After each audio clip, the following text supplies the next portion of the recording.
pabata raw ng pabata ang mga sangkot sa krimen. Kaya mungkahin ng tambalang Duterte Cayetano, ibaba ang edad ng mga kabataan na pwede nang papanagutin sa batas. Mula sa kasalukuyang 15 years old, gusto nila itong gawing 12 years old na lang. Tama yan. Bahagi ito ng plano nilang pag-amyenda sa Juvenile Act sakaling manalo sa 2016 election. Maraming mga kaso kayang gano'n. Pag 12, 13, pinapayag, iuwi na lang. Tatawagan ng nanay, kahit naka-rape yung bata, mami, kunin mo yung anak mo rito. O, nakagahasa, nakapatay. Tataasan naman ang parusa sa mga mahuling gumagamit ng mga minor de edad sa paggawa ng krimen.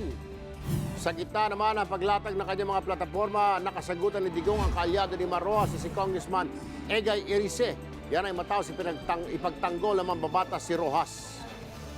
Kung pagkukumparahin niyo yung estilo ni Secretary Mar at ni Mayor Duterte, siya yung kakaiba eh. Siya yung parang may katok eh. Kung kato, torpe itong buwang na ito. Torpe meaning? Si Rese, torpe. Meaning? Mas ano yan sa katok.